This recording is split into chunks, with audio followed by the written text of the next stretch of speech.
Bonjour, donc présentation du Max 4820 qui est un driver, un équipement qui permet de piloter des relais via une interface série synchrone. Donc on a des étages de sortie ici, out 1, out 8, la partie puissance relayage, comme et puis la petite puissance du ground pour la partie relayage. Des relais 3 volts ou 5 volts, a priori dans la doc on ne peut pas dépasser 6 volts. Des sets et des resets, donc si on veut pas ce qui permet d'activer les étages de sortie ou de désactiver de manière indépendamment de l'information série. Le chip select qui faut au niveau logique 0, voilà, et puis les informations série. Alors on peut chaîner, on a l'information série out, c'est-à-dire qu'on peut envoyer, donc là j'ai fait envoyer 16 bits, les 8 premiers, les 8 premiers arrivent ici, et puis après il retrouve en sortie, et après c'est les 8 derniers qui se retrouvent là. Donc c'est-à-dire que le bit out 1 là, en fin de compte, c'est celui-là. Et puis out 6 là, c'est celui-ci. Donc 1, 2, 3, 4, 5, 6. Donc on déclenche sur front montant de l'horloge pour les tâches de sortie. Par contre, pour le out, on voit qu'on déclenche sur le front descendant. Donc ces deux signaux-là viennent d'ici en fin de compte. Donc on a 16 fronts d'horloge. Donc maintenant, si on regarde un petit peu la doc, on voit qu'on peut piloter des relais jusqu'à 70 mA en 3 ou 5 volts. Voilà, drive relais 3, 5 volts, 70 mA.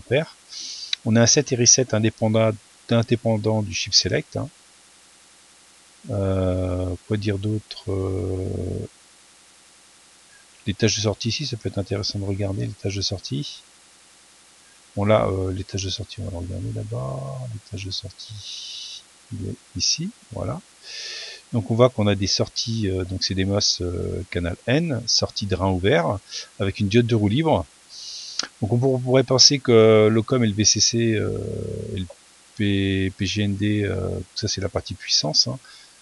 On a deux masses différentes et puis deux choses différentes sur le COM et le VCC. Mais quand on regarde un petit peu la doc, on s'aperçoit que le COM, en fin de compte, il peut pas aller de VCC COM, peut pas aller au-delà de 6 volts. Donc bon, donc c'est vrai que c'est un petit peu VCC 3 à 5 volts, soit 5.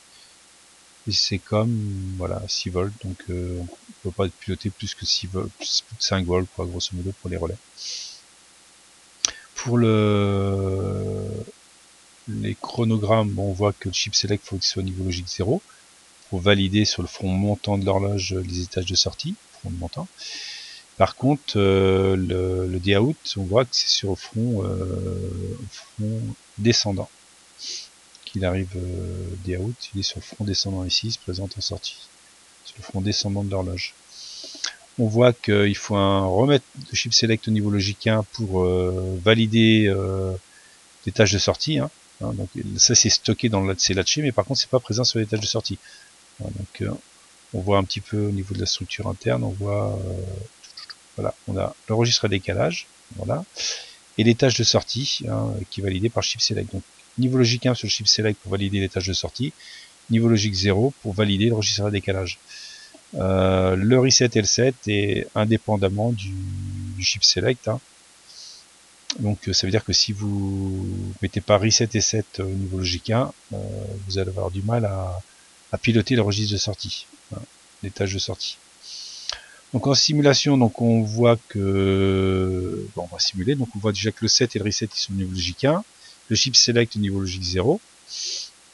Le D-out, bah, c'est pour chaîner sur un autre max 4820 pour envoyer une autre information. Et là j'ai mis 16 bits exprès. Donc les 8 bits là, en fin de compte, c'est ce qu'on aura en dernier. Donc là ici, ce bit là, c'est en fin de compte out 1. Et là c'est out 1, 2, 3, 4, 5, 6. Donc sur front montant. Donc celui-ci, c'est out 6. Donc j'ai pris ces deux relais là. Et puis en fin de compte, les autres qui vont arriver après, bah, en fin de compte, c'est pour le registre d'après. Voilà. Donc si je simule, donc là j'ai 16 fronts d'horloge sur SLK. Donc j'ai mis ça de manière assez lente pour voir. On voit que ça arrive en sortie. Et puis donc quand c'est stabilisé, c'est que tout a été envoyé. Donc à ce moment-là, je vais valider le chip select. Vous allez voir que là, en fin de compte, on va passer à 0. C'est on va activer les relais. Voilà, les relais sont activés. Voilà. Donc maintenant, si je l'ai désactivé, eh bien, si j'active le reset, en fin de compte, quand j'active le reset, je vais désactiver en fin de compte les relais. Voilà, ils sont désactivés. Ils sont passés à 1, donc ça veut dire que j'ai 1 et 1, donc le relais est au repos.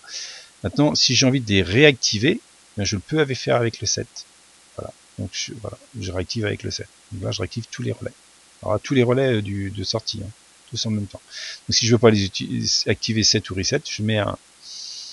Maintenant, ce que je vais faire, c'est que je vais désactiver ce relais-là. Donc pour désactiver ce relais-là, je vais mettre un niveau logique bas ici. Donc je vais sur DIN, donc j'arrête la simulation. Donc DIN, donc celui-là, je le passe à 0. Alors pourquoi j'avais remis un 0 derrière? C'était vraiment pour que le DIN repasse à 0, autrement il serait resté à 1 tout le temps. Voilà, donc maintenant j'ai simulé, donc bien sûr il faut mettre le chip select à 0, je simule, donc vous voyez que ce bit là en fait est effacé, donc c'est à dire que quand je vais lancer la simulation, ce relais là ne travaillera plus. Donc là la simulation, donc bien mettre le set et le reset, hein, attention, autrement ça va pas fonctionner. Et donc voilà, donc j'attends mes 16 fronts d'horloge. Voilà, donc, et là vous allez voir qu'il n'y a que celui-ci, hein, c'est-à-dire ce bit là, qui va activer ce relais là, celui-ci va rester à 1, et celui-ci va passer à 0. Voilà. En fin de compte, j'ai effacé hein, ici ce relais là. Voilà, donc pour le chaînage, bien vous respectez la doc qu'il y a ici, hein, pour le chaînage, hein, DIN, DOUT, chip select, et puis on a la même horloge hein, qui vient taper c'est le même CLK, hein, voilà, et donc les informations vont aller de l'une à l'autre, hein, donc vous pouvez chaîner. Donc là, au niveau de la simulation, moi c'est comme si j'ai 16 bits, hein, c'est comme si j'en avais chaîné 2, en fin de compte. Voilà. Donc présentation du Max 4820 hein, qui permet de piloter des relais. Autre équipement, ça peut-être des opto-transistors ou voilà, autre équipement ou opto-triac hein, par exemple. Donc Max 4820 driver, hein, 70 mA, par contre pas dépasser les 5 volts. Voilà, bonne fin de journée, au revoir.